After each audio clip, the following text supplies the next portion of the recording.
படத்தில் முக்கிய கதாபாத்திரத்தில் நடித்த வேலுச்சாமி அவர்களை மேடைக்கு அழைக்கிறோம். இசையமைப்பாளர் A.K. ராம்ஜி அவர்களை மேடைக்கு அழைக்கிறோம்.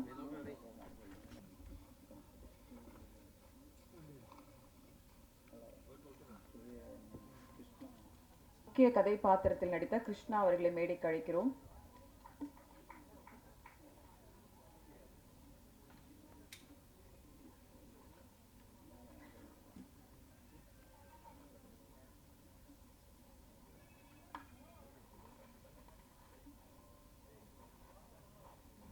நிகழ்ச்சியின் முதலில் சூப்பர் குட் பிலிம்ஸ் பாசறையில் வந்த படைப்பாளி ஏலக்காய் தோட்டத்து ஊழியர்களின் உணர்வுகளை கண்ணீரின் கதறமுத்து காத்தமுத்து அவர்களை வரவேற்புரை வழங்க அன்புடன் அழைக்கிறோம். என் பேர் காளிமுத்து. இது என்னோட 4வது படம். ஃபஸ்ட் படம் அலையடிக்கு இது பண்ணேன். அடுத்து காதல் என்றால் என்ன பண்ணேன், கோவலரின் காதலி, திருப்புகழ், இப்போ வேட்டைக்காரி.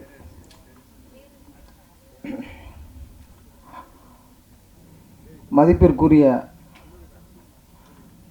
நமது மினிஸ்டர் அவர்களுக்கும் மாண்புமிக்க கவிஞர் அவர்களுக்கும் மற்றும் என் பாசத்துக்குரிய என் அன்பிற்குரிய தயாரிப்பாளர் அவர்களுக்கும் இங்கே வந்திருக்கும் சினிமா பிரம்மாக்களுக்கும் என் முதற்கன வணக்கத்தை தெரிவித்துக் கொள்கிறேன்.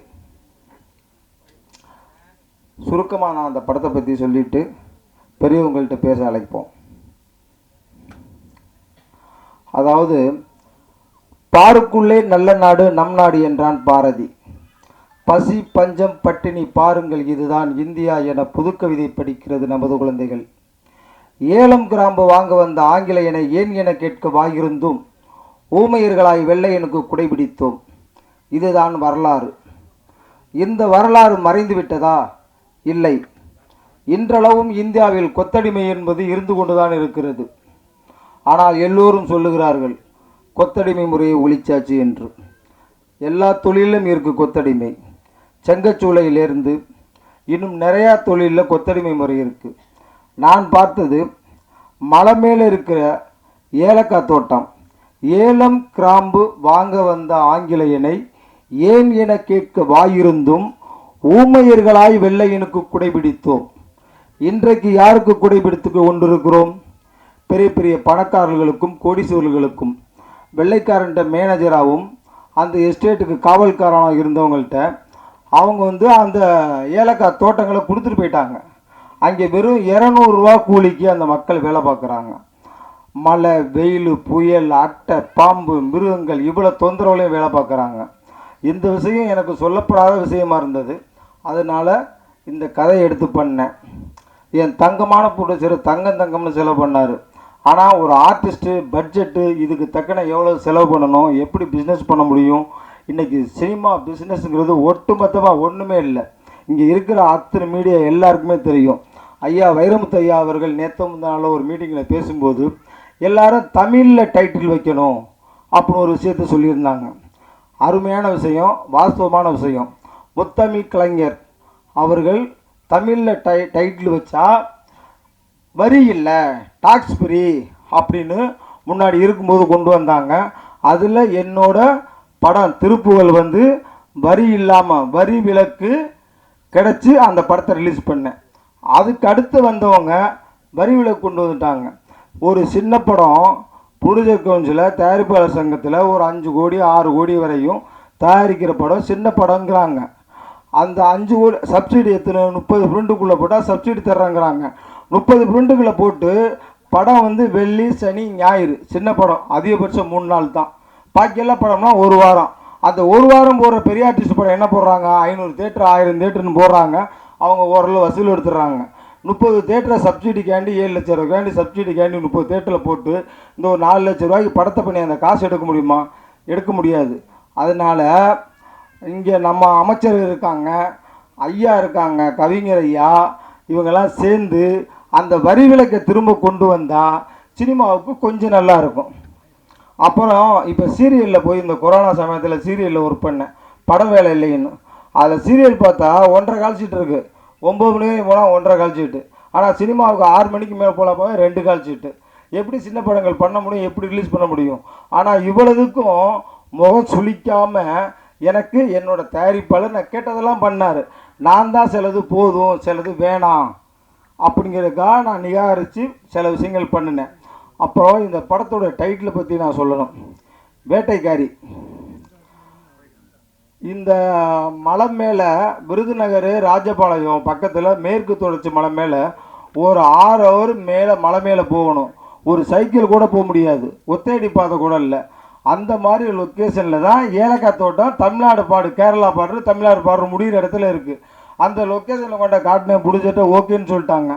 அதுக்கு ஒரு டைட்டிலை வச்சு நம்ம கவிஞர்கிட்ட போய் சொல்லும்போது கதையெல்லாம் நல்லா இருக்குய்யா, கவிஞரை பிடிச்சது அதுக்கு முன்னாடி கவிஞரை பிடிச்சதே பெரிய படம் ஆகி போச்சு. நம்ம பண்ணுறது சின்ன டேரக்டரு சின்ன படம். நானும் ஐயாவோட உதவியாளர்கிட்ட கேட்டு பார்த்தேன், பிடிக்கவே முடியலை, பார்க்கவே முடியலை. ஃப்ரெண்டுக்கிட்டலாம் சொல்லி அப்புறம் எல்லோரும் பேசி வந்து கேட்டுட்டு கதை நல்லா பண்ணியிருக்கிற, டைட்டில் நல்லா இல்லையே அப்படின்னு. ஐயா நீங்களே சொல்லுங்கள் என்ன டைட்டில் வைக்கலான்னு. வேட்டைக்காரன் வையா நல்லா இருக்கு அப்படின்னு சொன்னார்.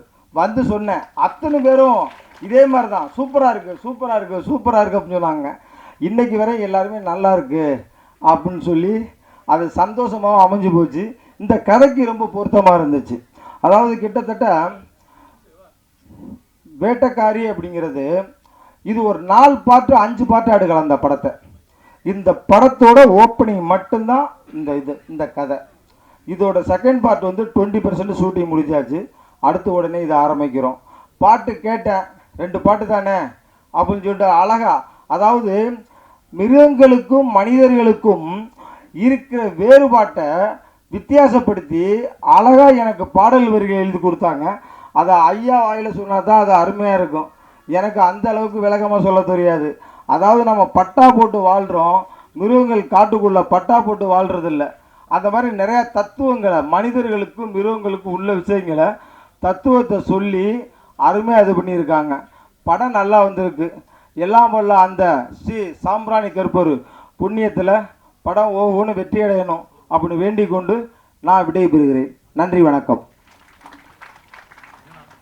நன்றி. முன்னாள் தலைவர் திரு டைமண்ட் பாபு அவர்களை மேடைக்கு அழைக்கிறோம்.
இதோட என்னோட ஃபஸ்ட்டு படம்.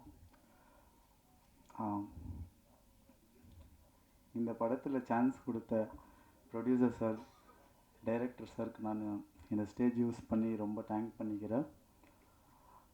ஆக்சுவலாக இது என்னோடய ஃபஸ்ட் ஸ்டேஜ். ரொம்ப நர்வஸாக இருக்குது, ரொம்ப ஹாப்பியாக இருக்கேன், சந்தோஷமாக இருக்குது.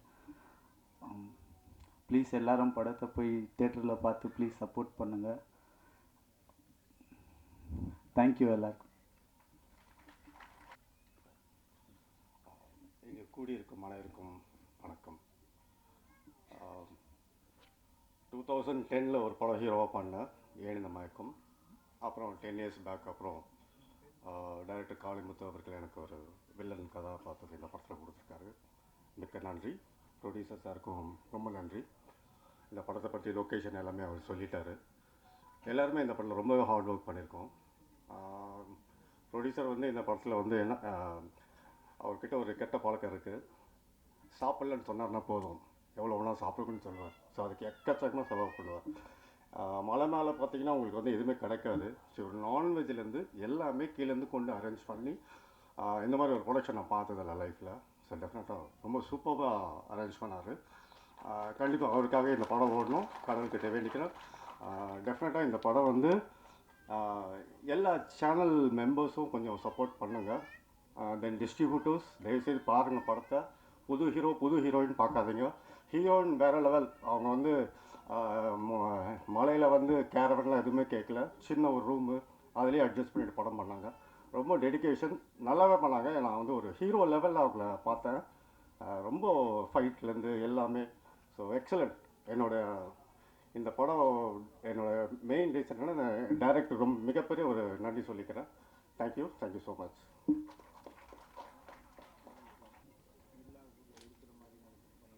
எல்லாருக்கும் வணக்கம். இது என்னுடைய 3வது படம். முதல் படம் அலையடிக்குது, 2வது படம் காதல் என்றால் என்ன. 2 படத்துலையும் இன்ஸ்பெக்டர் ரோல் நடித்தேன். இந்த படத்தில் வந்து ஹீரோவுக்கு சித்தப்பாவா நடிச்சிருக்கேன். டைரக்டர் வந்து என்னைய இதில் வந்து நல்லா யூஸ் பண்ணி என்னை மெருகேற்றியிருக்காரு. சரி, அவருக்கும் நன்றி.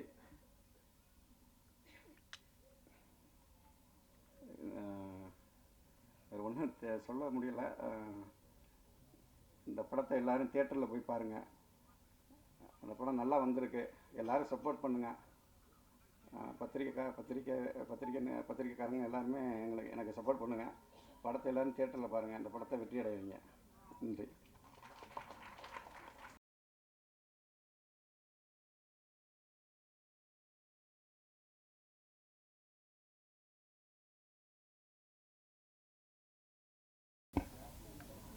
அன்பார்ந்த இங்கே குழுமி இருக்கக்கூடிய பெரியோர்களே, தாய்மார்களே மற்றும் பத்திரிகைத்துறை நண்பர்களே, உங்கள் அனைவருக்கும் என் முதற்கண் கலப்படம் இல்லாத வணக்கத்தினை தெரிவித்துக் கொள்கிறேன். இந்த இடத்தில் மிகப்பெரிய ஆளுமைகள் இங்கே இருக்கிறார்கள். ஒன்று கவி பேரரசு. ஒரு காலத்தில் நம்ம எல்லாம் சின்ன பிள்ளையில் நம்ம கேட்டிருக்கோம், பாடல்கள் பாடுவாங்க. அந்த பாடல்கள் நம்ம வாய்க்கிலே நுழையாது. ரொம்ப ரொம்ப பழைய பாடல்கள்லாம் பார்த்தீங்கன்னா வதனமே சந்திர பிம்பமோ அப்படிம்பாங்க. அது என்னன்னே தெரியாது நமக்கு. அப்படி இருந்த ஒரு நிலையை மாற்றி கிராமத்தில் எடுத்து சென்று கிராமத்தினுடைய அன்றாட நிகழ்வுகளை மக்களின் காதுகளில் செவிமடுத்தவர் தான் கவி பேரரசு. அதனால்தான் அவர் கவி பேரரசு. ஏனென்று சொன்னால், ராஜராஜ சோழனை நாம் பேரரசர் என்று சொல்லுவோம், மற்றவர்கள் எல்லோரும் அரசர்கள் தான். ஏன் ராஜராஜ சோழனை பேரரசர் என்று அழைக்கிறோம் என்று சொன்னால், அவர் கடாரம் கொண்டான் வரைக்கும் அவருடைய ஆளுமையை செலுத்திய காரணத்தினால்தான் அவரை பேரரசர் என்று அழைத்தார்கள். அதேபோல கவித்துவத்தில் எங்கள் ஊருக்கு அருகாமையில் இருக்கக்கூடிய சிறுகூடல்பட்டியிலே பிறந்த கவிஞர் கண்ணதாசன் அவர்களுடைய ஊரிலிருந்து நான் பிறந்த ஊர் கிட்டத்தட்ட ஒரு 7 கிலோமீட்டர் இருக்கும். அவர் பாடல்களும் உலகம் முழுமைக்கும் பேசப்பட்ட பாடல்கள்.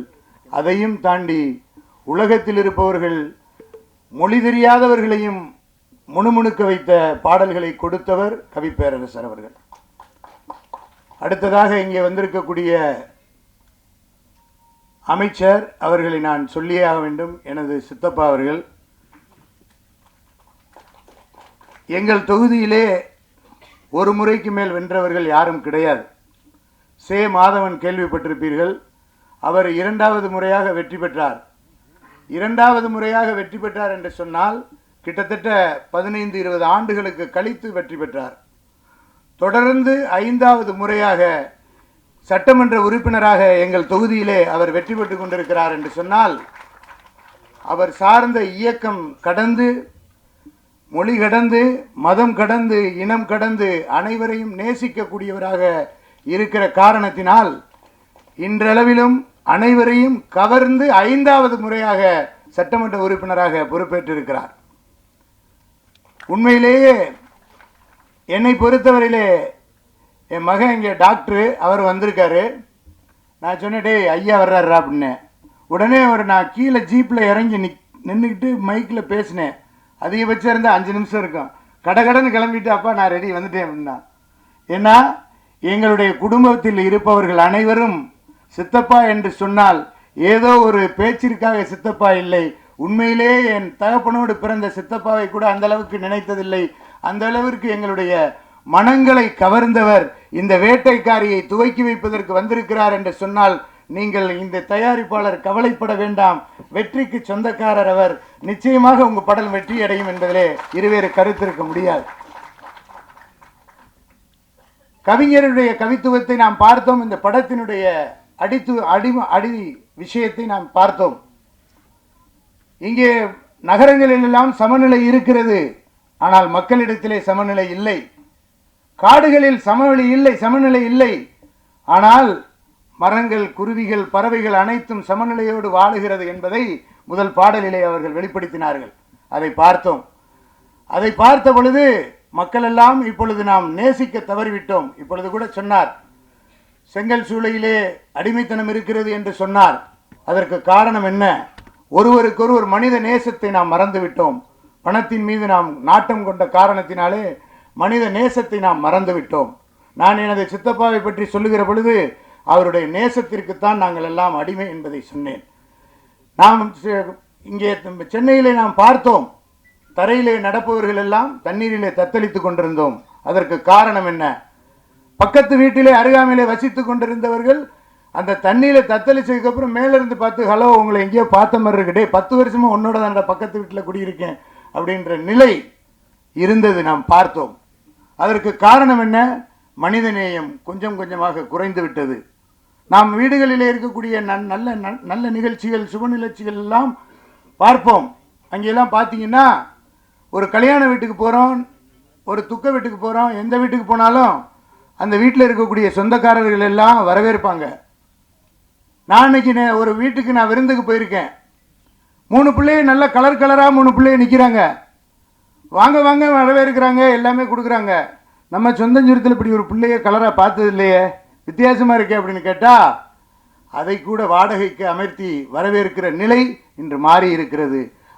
அதனால்தான் இன்றைய தினமும் அடிமைத்தனம் இருக்கிறது என்று பதிவிட்டு, இந்த சமூகத்தில் இருக்கக்கூடிய நிகழ்வுகளில் நாம் எல்லாம் என்ன நினைத்து கொண்டிருக்கிறோம்? 18ஆம் படி கருப்பரை வணங்கக்கூடியவன் எங்கள் சித்தப்பாவர பெரிய கருப்பன்.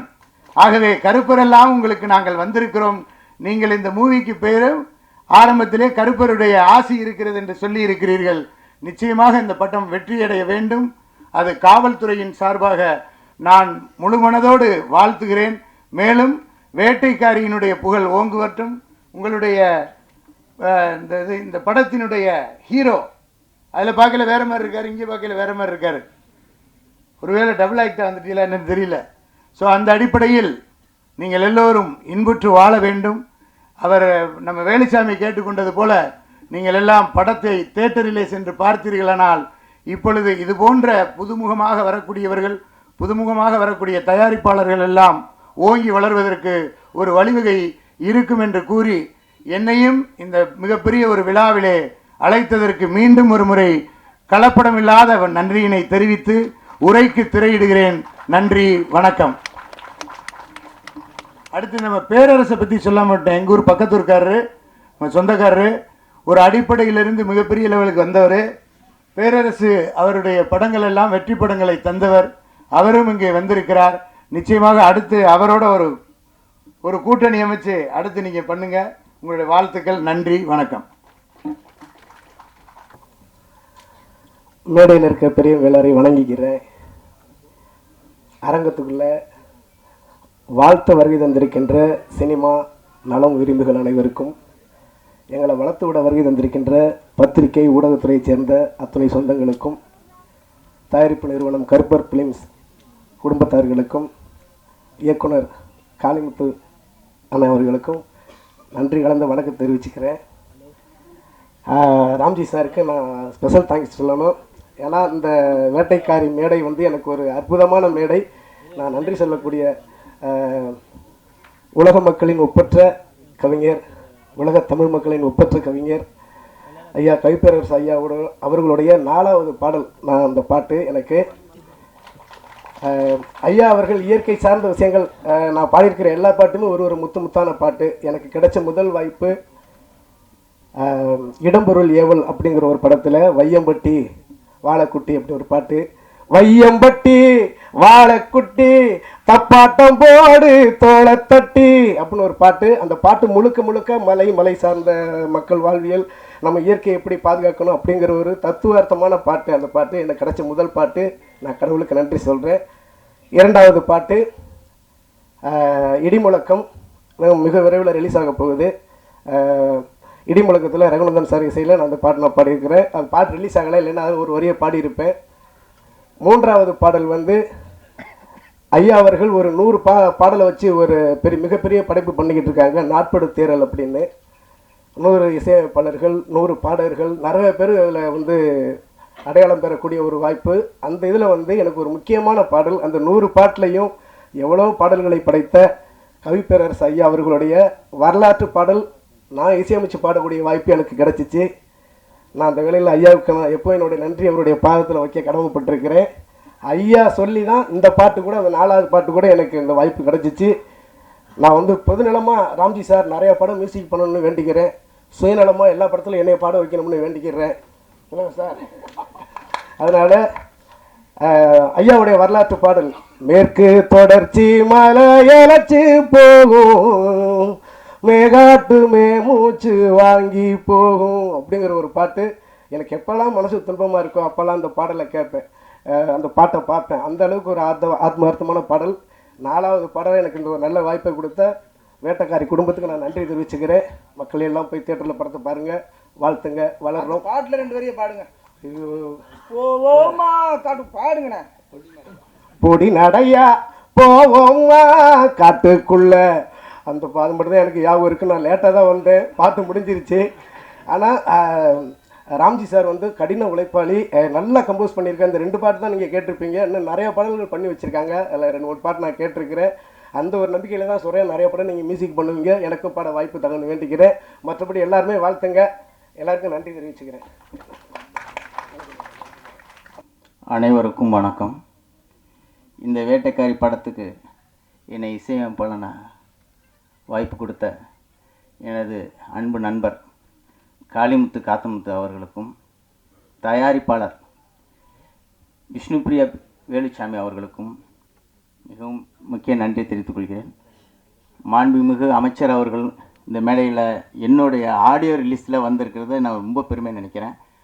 அது மட்டுமல்ல, இந்த இசையில் ஒரு மிகப்பெரிய ஒரு முக்கியமான கவிப்பேரரசு ஐயா அவர்களை வந்து இணைஞ்சு அவரோட சேர்ந்து நான் பணியாற்றின ஒரு அனுபவங்கிறது வந்து எனக்கு புதுசு தான்.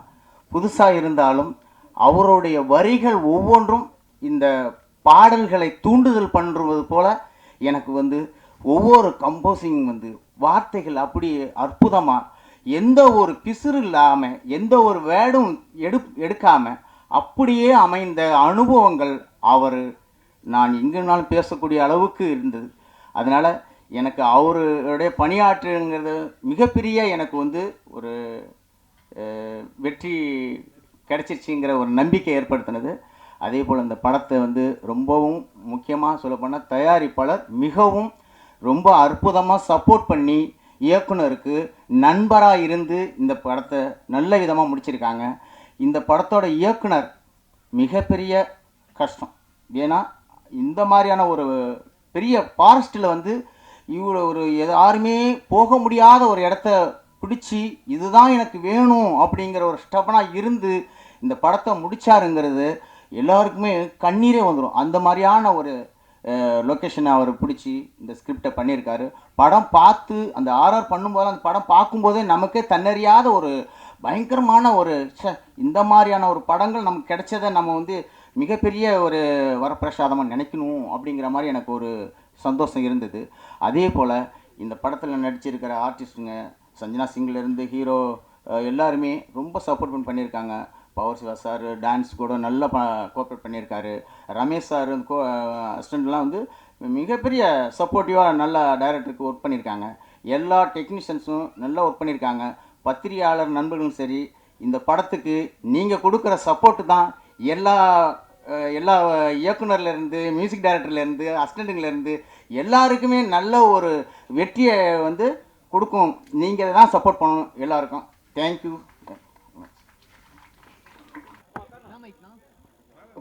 கருப்பர் ஃபிலிம்ஸ் வழங்கும் அன்புக்குரிய அமைச்சர் பெரியப்பா அவர்களுக்கும், வைரமுத்து ஐயா அவர்களுக்கும், மீடியா அவர்களுக்கும் எல்லாருக்கும் வணக்கத்தை தெரிவித்துக் கொள்கிறேன். எங்களுக்கு வந்து பிளஸ் பண்ண எல்லாருக்குமே ரொம்ப தேங்க்ஸ். எல்லாரும் சப்போர்ட் பண்ணுங்கள். எல்லாருமே தேட்டரில் போய் படம் பாருங்கள். நன்றி. நன்றி, வணக்கம்.